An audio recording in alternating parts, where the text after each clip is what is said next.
Welcome to What If We Can Change It All, the podcast. A podcast created by Movement.medicine. My name is Shadisa. And my name is Janina. We believe that we have the power and therefore we can change it all. This podcast is all about reclaiming your power.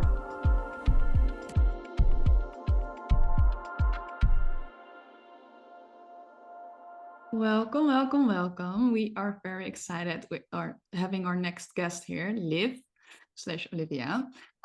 We met her both. Well, I met her first actually in an online circle, and we stayed in touch. And my sister also met her. And Liv for me really stands for feminine energy, to be honest, and honoring the feminine energy and all that's connected to that. This is like motherhood, cyclical living, all of that. She will tap into that a bit more later or soon. And for me, she's just this gentle force, but very wise, sharing her vision in a gentle, forceful way. That was beautifully said. So, are you ready to introduce yourself? I am. And first, I just want to say thank you for inviting me here to share some of my story today. I just love what you both are doing together, and I just feel really grateful to be a part of that and to be here. So, yeah, thank you so much. My name is Liv, and yeah, it's interesting how the circles go and who you meet in them, and I'm just so grateful to have connected with both of you and for you to be witnesses on my journey so far, because I guess we're probably maybe like 3 or 4 years into knowing each other by now in terms of the circles, which doesn't feel like a long time, but is a long time in terms of friendship and connection. So celebrating that. Yeah, I think like what I'm called to say is just that my journey definitely is about the feminine energy and figuring out where that lies within ourselves and how to connect with that feminine energy. Because in terms of my own story, like when I look, what I see is just like a lack of connection to the feminine energy, which I guess is like a reflection of how we're brought up in this society, in this world where we are, and then just following the breadcrumbs of the universe to like be reconnected to that. And how that happened for me was I studied to be a pharmacist in Ireland, which is a 5-year-long degree and qualification at like a high level. Like you do a professional exam to be practicing in that. And the reason I was drawn to that was because I was interested in science, and I was really interested in people, and I thought that this profession would be a way that I could connect both of those things, and mostly to be of service through care, which I think is like an inherently like feminine trait in itself. And through that journey, I came into like, the out of university and into the real world. And it was such a jolt to my nervous system to realize what being of service in this way actually means for me and also for the people that I was serving. And very soon it was clear that there was like everything wasn't fully in alignment. And it really took a long time for me to come to that realization, and also to actually accept that like what I've invested 5 years in is not actually going to be, I'm not going to be like reaping the rewards of that in the way that I thought, but in another way. And like working in that career like brought me to different places around Ireland. So I studied in Cork, where I'm from, and I ended up working in Dublin, which is Ireland's capital, and I was working in a big hospital there. And across the street there was like a health food store, and it was advertising a nutrition course. And at that time I had just started watching a lot of the vegan documentaries, and I had watched Cowspiracy specifically is the one that stands out. And even though I had done like 5 years of study in university, I learned more about the impacts of nutrition on our health from that documentary than I did in the 5 years of being like a so-called like healthcare professional. And that really blew me away. So I was really like open to exploring nutrition in a new way, and then I found this course, and I started learning about nutrition and realizing how much power we actually have to steer our health in the direction that we want, rather than handing that power over to somebody that isn't us, and that was a big moment. Also, in that city is where I first did my first yoga class. So that was a huge moment, because I had been, going to the gym a lot, and now I was starting to look at my nutrition in a new way. And I had like been singing in choir as like a young person, and in this class we learned how to breathe and to move in sync, and that was the first time that all of those things had lined up for me. And just like experiencing that effect in my body, I'm getting chills now thinking about that experience. I was like, oh, what is this process of breathing and moving in sync and like moving in a certain way and following my body.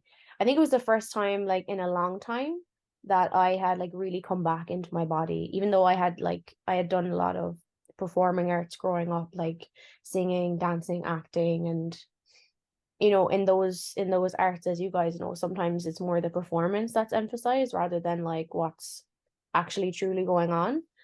And I really just kind of tapped into that for the first time. It's like, oh, I'm marching to my own beat here in this practice, not like performing choreography or like performing a script. It's like, wow, I have this internal source that I can move from. And like, that was enormous. And then I just started going to more and more yoga classes. I was like, okay, so like, nutrition is like such a huge part. Yoga and breathing and moving is like another part. And just all of these puzzle pieces started to come together for me in terms of like the big picture. And also a part of this is like, since I was like a young girl, I've always like had this draw towards India, whether it's like, like the colorful fabrics or stories about India or movies about India when I was younger, or some of those crystal shops that have that like Indian incense, like the smell would just be so activating to me. I was just always drawn there. And then through my yoga practice, I met one of my teachers. Her name is Jeannie Janti, and she has a yoga school in Cork called Alchemy School of Yoga. And I had been doing lots of yoga in Dublin, but when I went to her classes, she just effortlessly was able to weave like yoga philosophy into all of like what was happening. And that was like the missing piece for me. I had done a yoga teacher training already, and it was like super yang, super physical, which is great because that's exactly what I needed at that time. But at this point, when I met Jeannie, like I was really just craving that like deeper like meaning and like that connection to like the history of yoga. Like being from India, I was kind of like, there was like this consciousness of like westernized yoga coming on the scene, and I was like, well, I definitely don't want to be a part of that. I want to honor the tradition and be respectful of like where this practice has come from, and like, go to this place and like, meet these people and see what it's really about in its proper context. And as it turned out, Jeannie was going to be teaching on a prenatal yoga course in Rishikesh in India. So I was like, okay, like sign me up. Like I didn't really, being a prenatal yoga teacher was not on my radar, but I was like, if Jeannie's going to India and she's going to the ashram where she learned like this practice, like I want to be with her and I want to be there, in this container, because it's a great like chance. So that came around pretty fast, and like I found myself like, leaving my job, leaving an apartment that I'd shared with my partner at the time for 2 years, and we'd been together for 5 years. Like also like in the process of leaving that partner and just on this like adventure to India that I always knew was coming, but was also surprised that it was actually happening here and now. And yeah, I arrived there, and I'd only planned to stay there for like a week after the duration of the training, which was like 10 days. So it was originally supposed to be a 2-week trip.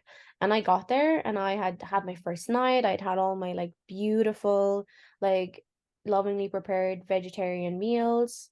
And I just had this like huge anxiety come up, being like, I can't leave after 2 weeks. Like, that's not enough time. I need to stay here longer. I need to stay here longer. So like literally after being there one day, I was like, I need to extend this trip. I need to learn absolutely everything that I can while I'm here. So I also, in addition to the prenatal yoga, I decided to stay for a 300-hour training too. So I had like done all that, and then like I was back to this place of like, okay, now I can actually relax and settle in. I know I'm going to be here for enough time to really like drink in like this experience, because even though like it was one day in, I was like, I knew that there was something for me. I didn't know what it was, but I'm just like, okay, I'm here now, and I know that like this is going to be a big like course correction or shift, or this is going to accelerate me in the direction that I need to go.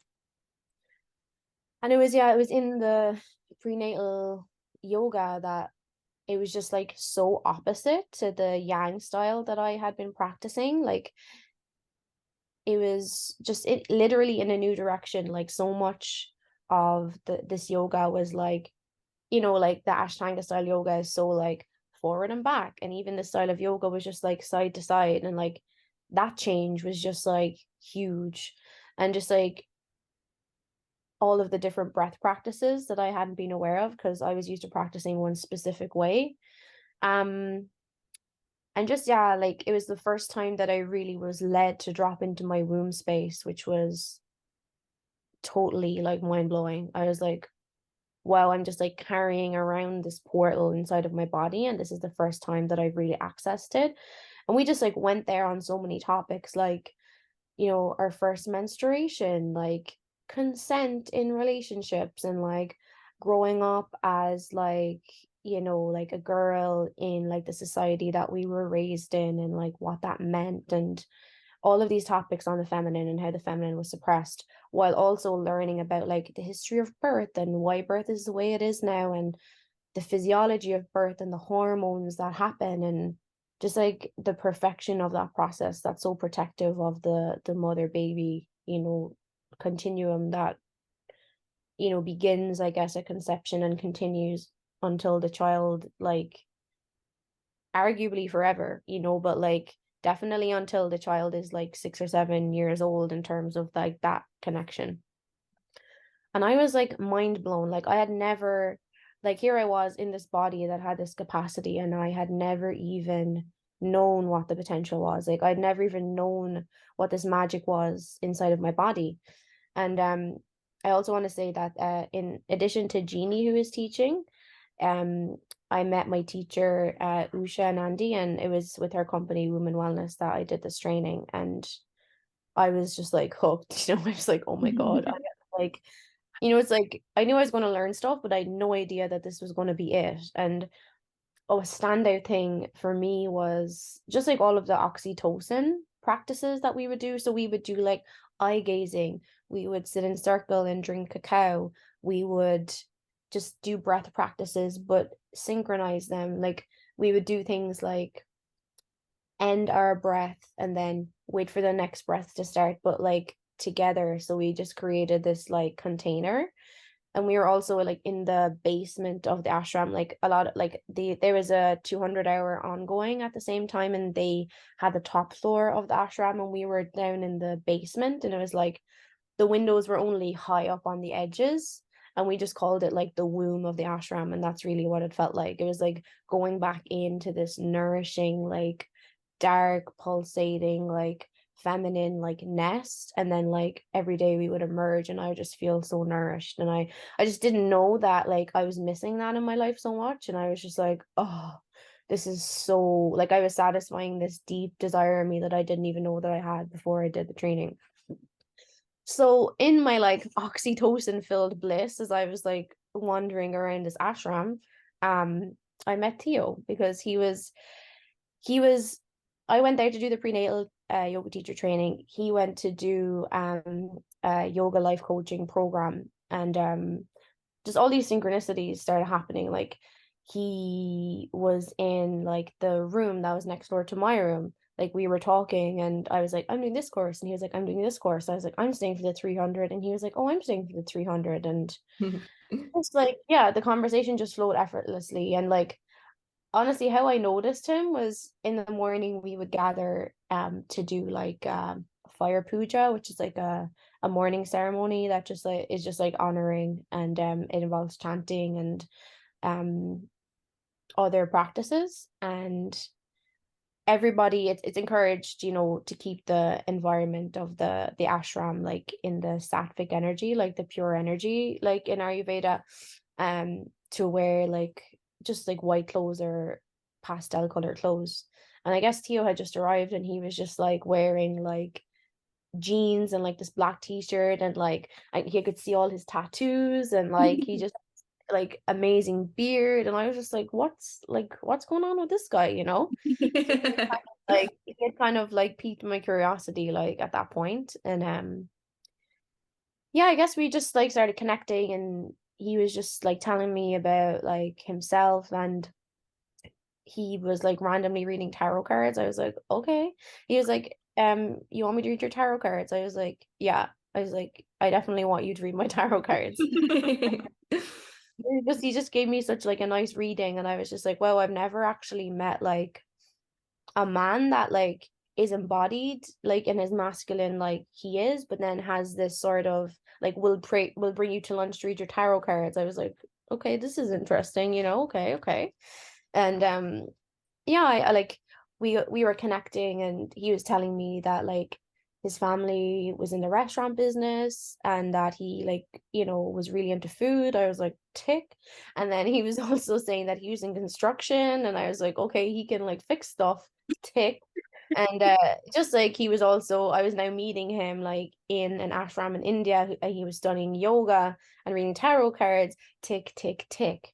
So Mm. like, and I was just also like from this place of like learning about like babies and oxytocin and pregnancy, and in this oxytocin state, it's like my body basically selected him, to like be my partner and be like the father of my future children. Like it just happened. And Mm.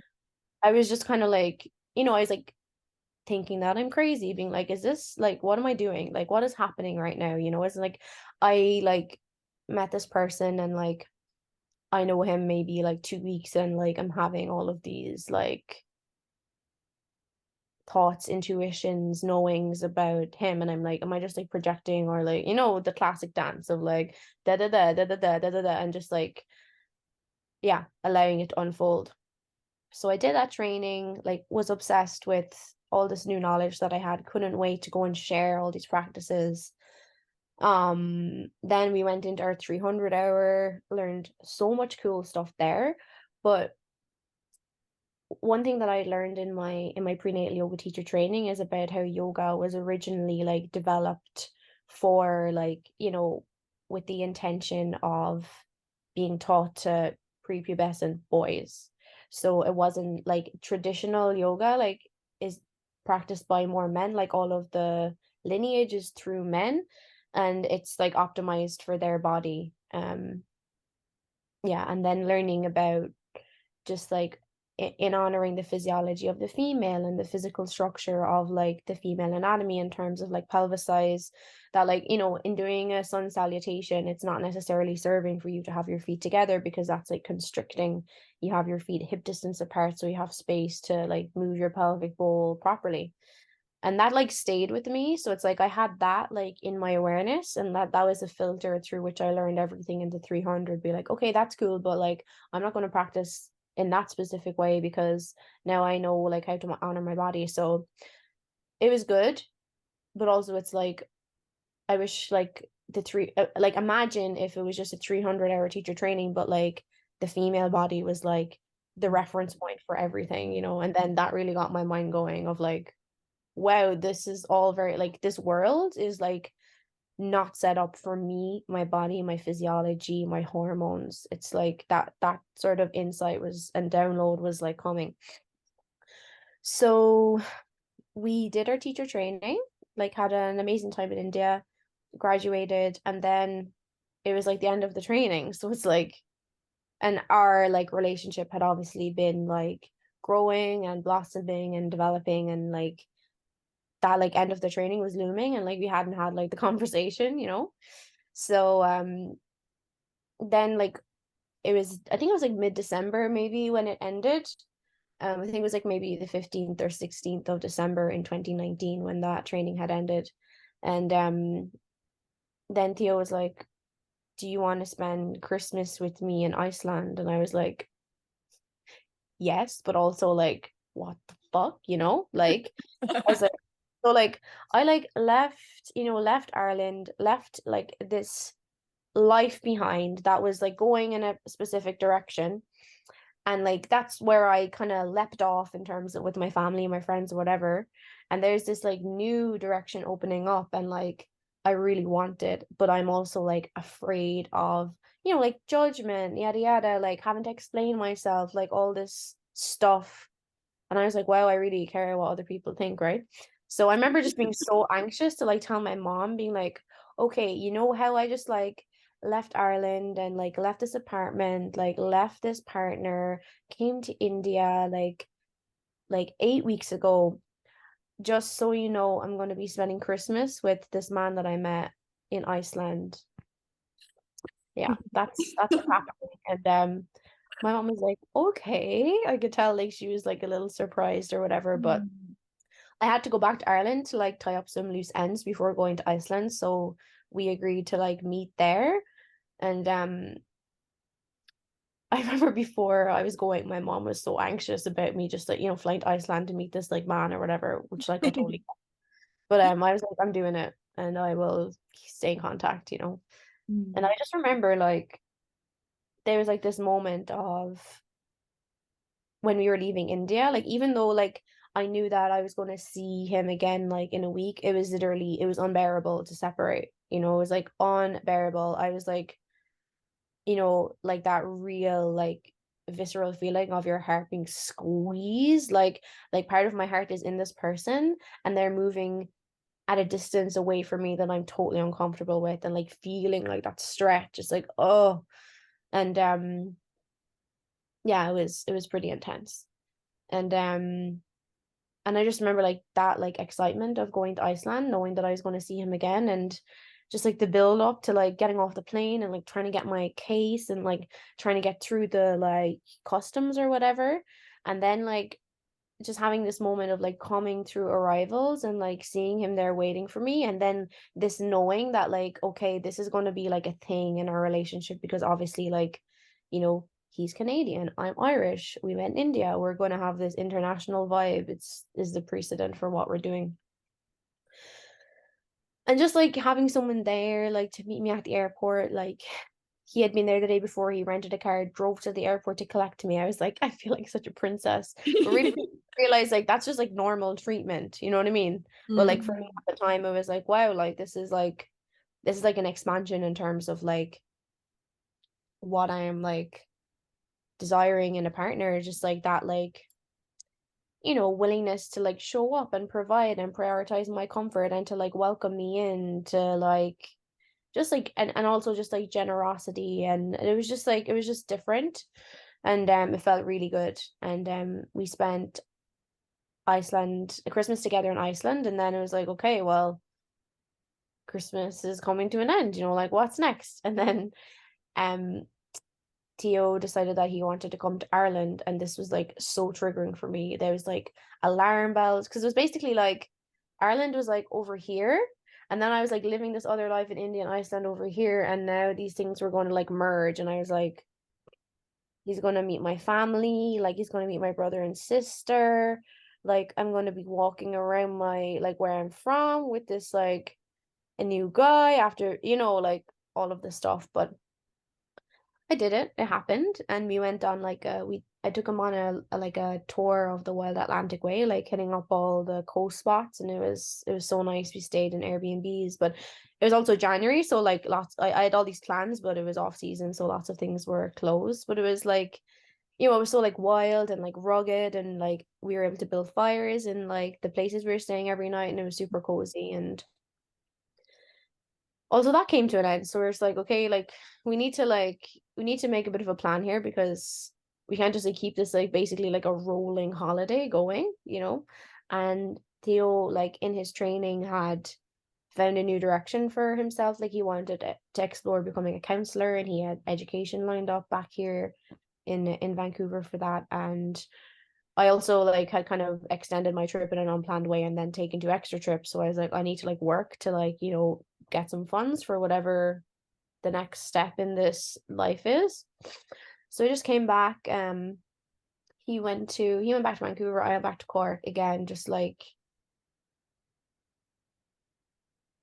this weird like ending of like it's so uncomfortable. Like it's so uncomfortable. And there was also like we had not yet set the time for when we were gonna see each other again. So that was like another like level of how hard that was. So we eventually made a plan because I was going, yeah, at this point, like with woman wellness, I was like, whatever training they're doing, whatever course they're offering, I'm gonna be there because I love this stuff. And like I just love being in this container with these women in this way, in this presence in my body. So the next thing was the Wise Woman Way training, and that was in Bali in March 2020.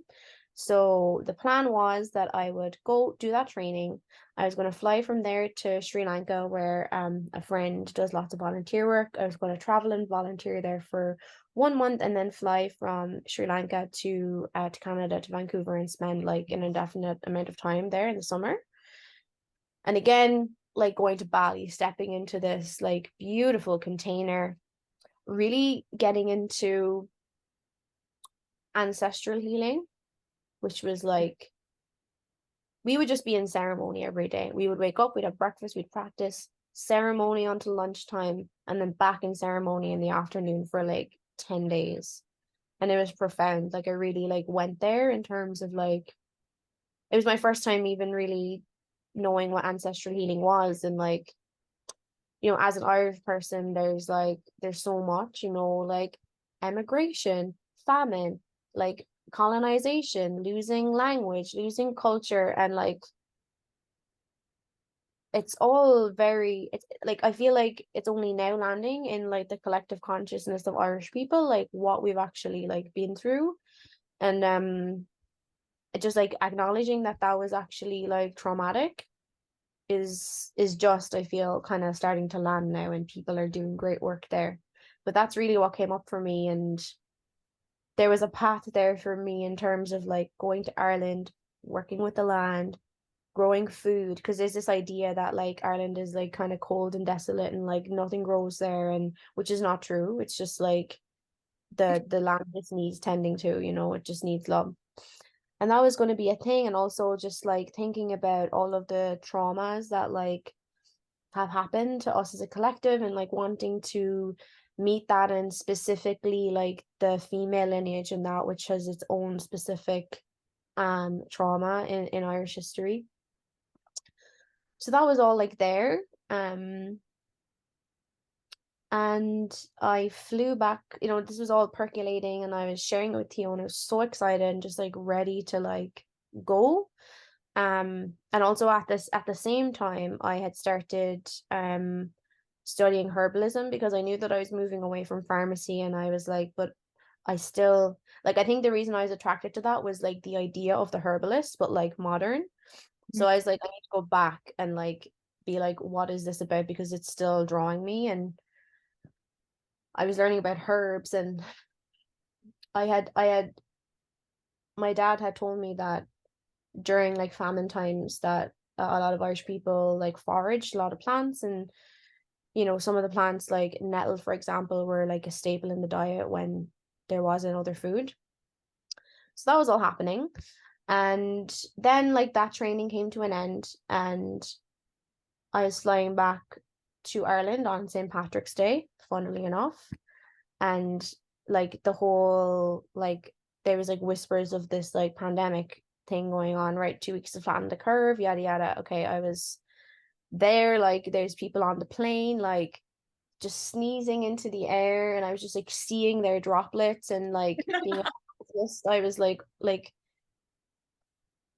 pandemic or no pandemic, like you sneeze in your elbow, like that's just common sense. And I was like, I was thinking about like I was sitting on the plane, and I was like thinking about like, okay, I went into this airport in Bali, and it's like all of these people have come from wherever onto this plane, and then I'm flying to like Amsterdam, actually, funnily enough, and then all these people are going to leave, and then all of these other people who have been wherever they've been are going onto this plane, and then I'm going to go to Cork. And it's like, how many people will I have actually like breathed in droplets, you know, like all of this, like all of the stuff was happening. And then came home, like basically was told that I had to isolate for 2 weeks. Like this was all super new. And I had actually, like, I had to change, like I came back to Cork because the people in Sri Lanka were like, do not come here now, because like, you know, even like a few days in, it was like Sri Lanka is not like developed in the same way as the Western world. They would be much less able to cope with any sort of like health disaster. So it's like, just don't come here, like just don't come here. So I had no connecting flight to Vancouver, so I'm like back in Cork with no plan to get to Vancouver. And I was like, okay. And then it was 2 weeks to flatten the curve, and we all know how that went. So I'm not going to go into that now. But I just like tried my best to like stay with my practice, to like be with all of the things that I learned between India and between Bali, and like my work on the land with the plants. And a teacher of mine, her name is Sharon Quigley, I learned sound healing from her. She had brought me to this patch where we foraged wild garlic, and it was like by a river in a field. There's like a hedgerow with just gorgeous holly trees and oak trees, and in May in Ireland is when like the wildflowers are just everywhere, and it was just like bluebells, and the wild garlic flowers were coming, and it just looks like a fairy forest. You're like, I just know that fairies live here because of how this looks. It's just like a fact in your body. And I was like, okay, like I think that like that's going to be a good place for me to like sit on the land, like be with the transmissions that came during that training, and also like see what plants are there, because I'm like, if garlic is growing there and bluebells are there, there's bound to be other things there. And I got there, and again, like the nettles came, and I was like, okay, so like this is going to be a thing, the nettles. And we'd been learning in the course like how to connect with the plant spirits. So what I did was I looked at what the Irish word for nettle was, and it's nan tog. And I just started saying nan tog to the nettles, and then like a song came, and then I was just like vibing with the nettles, and I was like, oh my God, this is crazy, like magic, you know? And I just like, while all this stuff was going on, and while I didn't really know like when I was going to get back to Vancouver, I just tried to like dive into all of this stuff, and I just did my best to kind of make the best of like the situation there. Also with like the anxiety that like the possibility of me traveling seemed to be becoming less and less and less, and like the panic that was coming with that I was kind of ignoring at the time, to be honest. So I just put my like head in the sand, and like in terms of like, it's like ironic, it's like I went deep into my practice while ignoring, you know, what was actually going on, like classic like baby spiritual journey sort of behavior, you know, just like I'll just bypass all that for now because this all feels so good. I'm just going to be here now. I'm just going to be here now, but not in the actual thing I needed to be with, you know? It's, you know, like I give myself grace. That's what we all learn along the way. And yeah, it basically came back to me not being able to travel, and then Theo coming to Ireland in August because he is like, his family are Greek, and he had a passport, and he was able to come to Ireland. And I had somehow fallen into teaching yoga at a cottage on the wild Atlantic Way by the sea in a beautiful town called Kinsale, and he was going to move in. So like, here we are in this cottage, right? And we were just working on our practice, building what our offerings were going to be. I had joined that circle that would eventually bring me to you guys. And then it was Halloween. I was like, I'm going to the graveyard because that's what I was compelled to do. Where we were in Kinsale there's like these famine houses that were, you know, there since like the 1800s. And there was also this really old graveyard at the edge of a cliff where there were graves from people who passed during the famine. And I just went there and I was just like, okay, I'm just gonna like vibe with the ancestors and see what it is like they want me to do. So sat there, and like the message that I got was like, we just want to be remembered, we want to be remembered, we want to be remembered. So that was Halloween, October 31st in 2020. And then like a couple of weeks later was our like anniversary, which is 11/11. I know it's such a spiritual couple cliche, but you know, I own it. So Theo had actually Theo had actually like decided that, you know, I had already chosen him, like my womb had already chosen him to be the father of our kids, and he had also somehow decided that like I was also going to be his person, so he had brought like a ring with him to Ireland.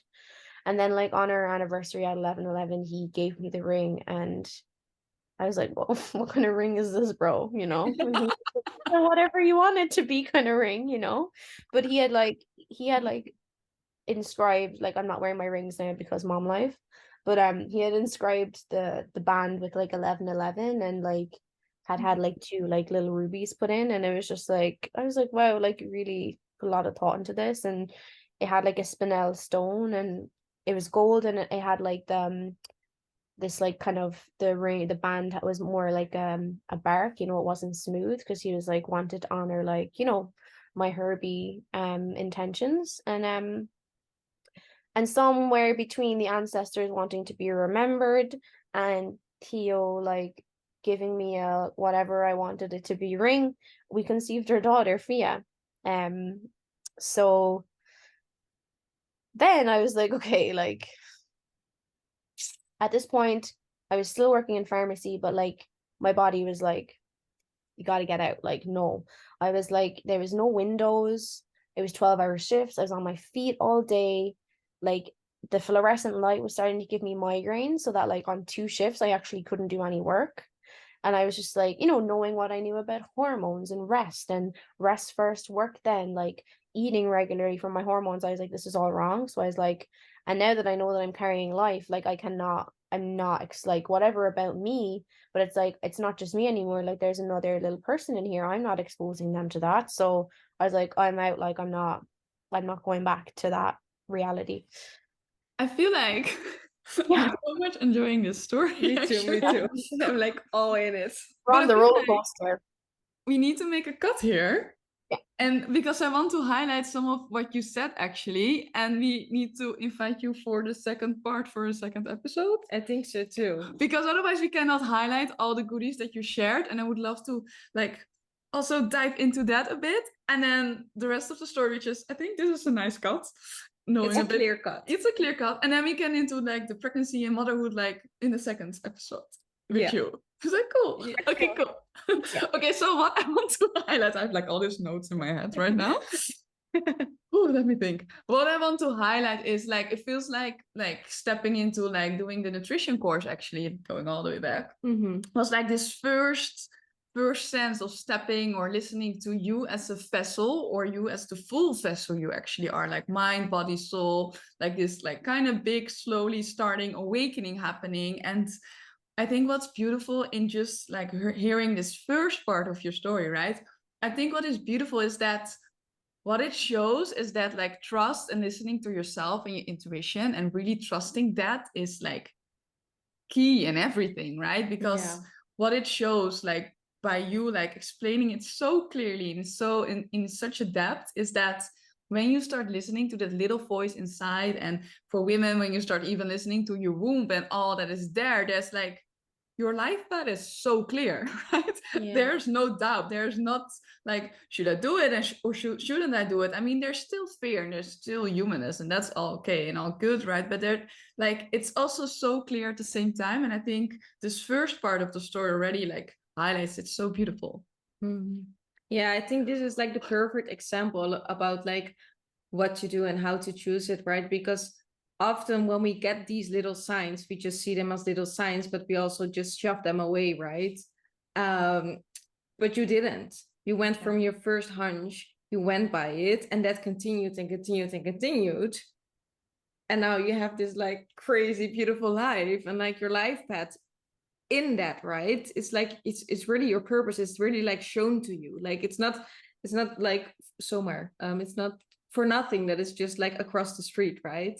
That you find this like healthcare shop and like all that happened, right? It's just, I don't know, it's so beautiful to see this as an example because it is such a clear example. So if you're listening and you feel like, okay, but this shop across the street, or like this friend telling me this or that, or blah, blah, blah, blah, listen to it. Like Liv is the perfect example for it. Yeah. I just want to say too, I just want to say that like this was not a linear, like this trust did not come linearly. Like I there was so many doubts and fears in between, and like I often made like, you know, not the decision that was the trusting intuition one, but the thought one.